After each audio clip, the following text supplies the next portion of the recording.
Our Reaper team, I just got done pretty much my best winter surf session I've had in probably 3 years. This board behind me single-handedly, I think, saved my surfing career. And guys, out in the Atlantic Ocean, just about in February, I really just started to have, some inspirational thoughts. And actually, I was out there just doing some soul searching, and I came up with an idea for kind of an inspirational video. So I'm going to share it with you. I'm going to head home, get out of this wetsuit, take a hot shower, and I'm going to kind of take you guys into a little bit more of a personal video with me, let you know a little bit more about who I am and what makes me tick, how these last couple years have been going for me. I am going to go over this board kind of in a board review. I'm going to start doing some surfboard reviews and maybe some more surfing footage, but yeah, I'm finally back, I think, guys. I'm really excited. It's been a rough couple years, I think, but we'll get into that back at the house.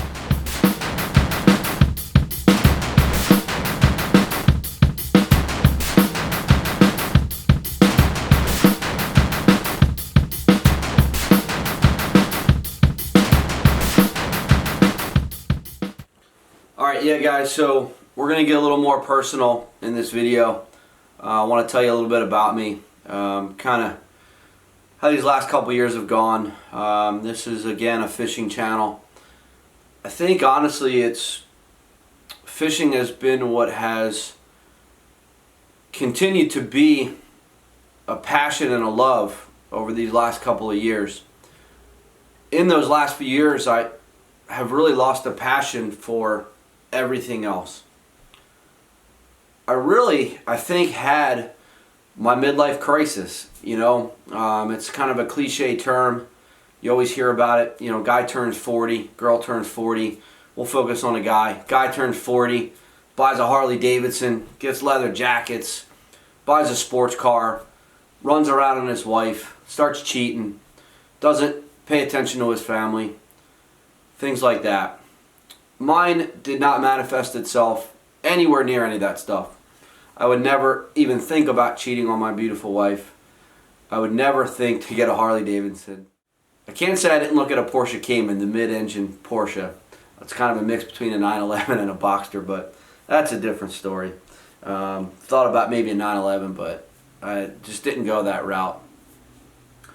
Really, for me, it was recognizing my own mortality and realizing that at age 37, 36, I forget when it really started, that me, Chris Picciotti, was actually going to die.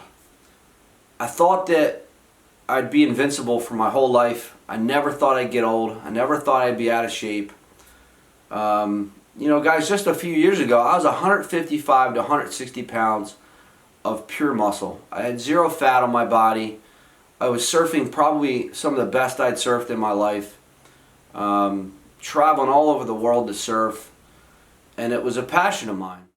And seemingly, overnight, I lost that passion. I lost the drive for anything else in my life aside for fishing. I looked down one day and I was 165 pounds, 170 pounds, and then out of nowhere, I was 185 pounds of disgustingness. And I hated surfing because I wasn't any good at it anymore. I couldn't ride the boards behind me. I couldn't ride any of my brand new boards. And I'll take you back to when I think it started, all right? So just around 3 years ago, one of my best friends, I consider my brother, you see him in some of my videos, Yash, at actually his rehearsal dinner party for his wedding, my dad, who was probably, I don't know, in his mid-60s at the time, really right at the party had a raging heart attack. No one could find him for a little bit. My stepmom couldn't find him. No one could find him. And I was actually looking outside. She had said the last time that she's seen him was he had went out for a walk, said he didn't feel good. And, everybody said, well, just go find Chris. Chris will figure it out, right? And I walked outside, and I can't lie, guys, I thought I was just going to find my dad laying in a ditch dead somewhere.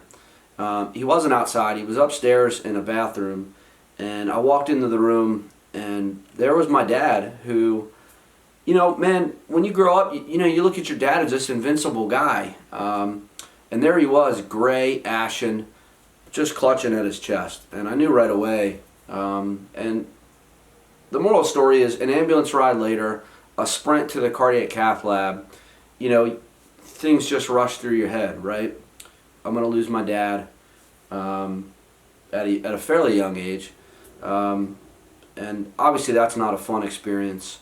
And, you know, your whole life flashes before your eyes, your experiences with your father.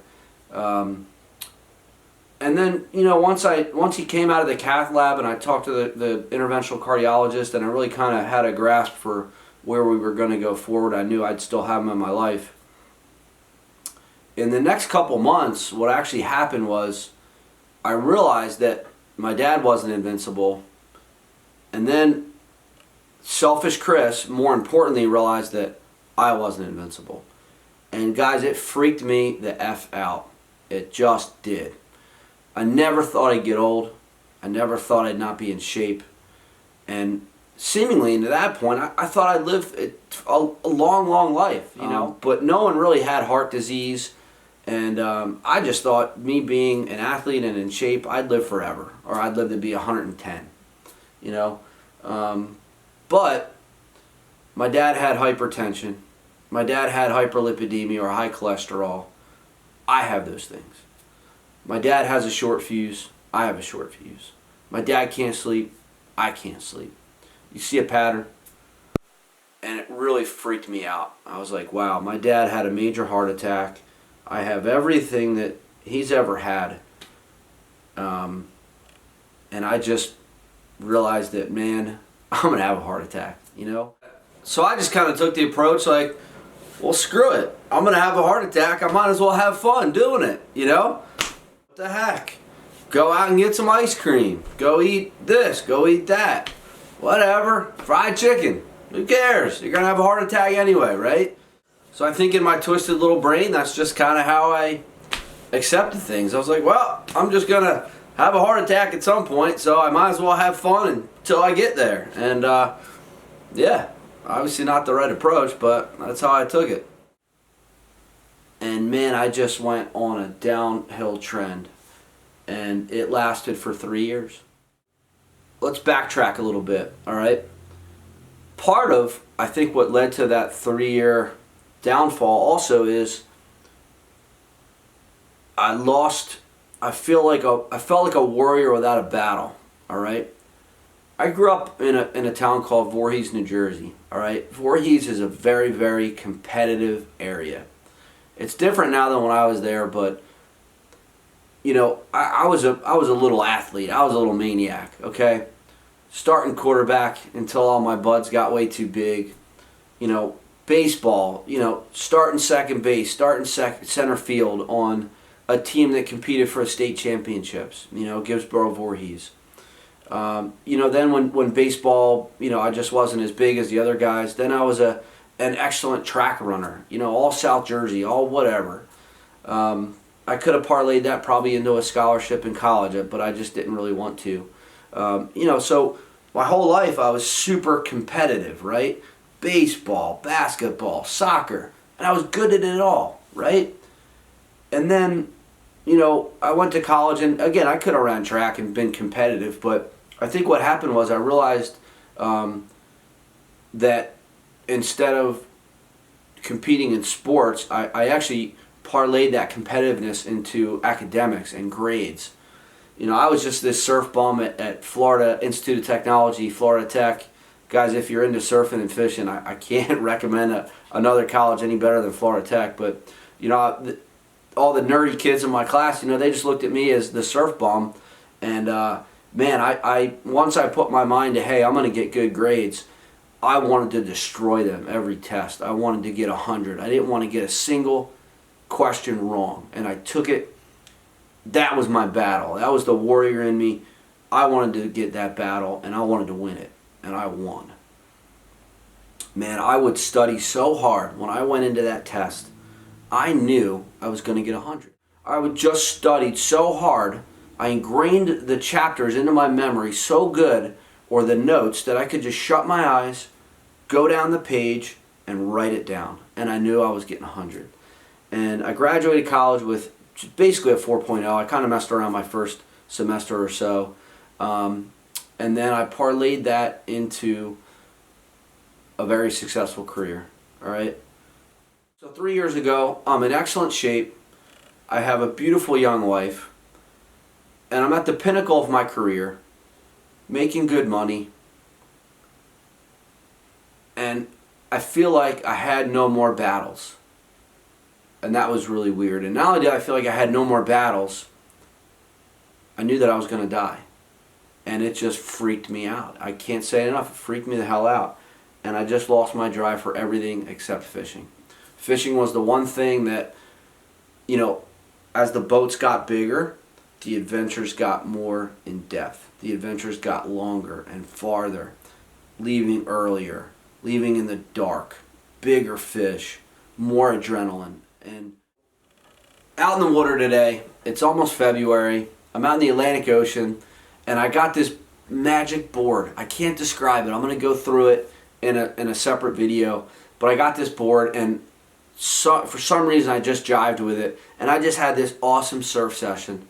And finally, and guys, I was just in the Dominican Republic in 75-degree water. You know, we had really good waves for a couple of days, and I still really wasn't all that into it. But today, I really was just so stoked to be out there. I surfed like my old self, and I think I'm just finally back, all right? So over these years of me going through this midlife crisis, you know, my wife has almost just been like, when the hell are you going to wake up? You know, you need to go talk to somebody. You need to figure this out. And I said, Alana, I know myself. I'm a strong-minded individual. I've been through hell and back. I've built myself into this person. And despite the fact that I'm down here now, one day I'm going to wake up. And I promise you I'll be back. And guys, that happened just a couple of weeks ago. It was probably, I don't know, a month and a half ago. I just woke up. I just woke up. I got tired of being fat. I got tired of being lazy. I got tired of being woe is me. Tired of saying I don't make enough money. I don't have a big enough boat. I don't have a fast car. I hate my job. I hate everything. I want a bigger house. I should be making more money for what I do. Blah, blah, blah. I got tired of it. I just finally said, screw it. I stopped saying, where's my next battle? And I really just said, you know what, man? Let's get back to who you are, what you love, surfing, fishing, the outdoors, my beautiful wife, my friends, my family, RC cars, just fun stuff, all right? And no more woe is me. And I just woke up. And man, I'm so excited, guys. I'm going to take you along with me for this ride. I'm going to get back in shape. I'm going to exercise. I'm going to surf better. I'm going to travel more. I'm going to fish harder. I'm just so pumped, all right? That's my new battle. My new battle is not bigger house, bigger boat, better car, you know, conquering this, conquering that, better job, I want more money. None of that. It's all going to be enjoying what I have, not possessions, my life, the outdoors, my hobbies, my beautiful wife, my family, my friends, my niece, my nephew, my sister, my brother, my brother-in-law, all of you. I love all of you. I love all you guys. I love this YouTube channel. It's been so fun sharing my passion, and I just figured I wanted to let you in a little bit about what is in here, all right? And man, I'm back. I'm so excited. So guys, as always, man and woman, hit that like button, subscribe, ding that silly bell down to the right so you get future notifications when videos drop. Plenty more videos coming, man. We've been fishing, we've been traveling. I'm going to go over all sorts of how-to videos. Zach and I have some neat stuff planned. I'm just pumped. So thanks so much, guys, and I'll see you on the next video.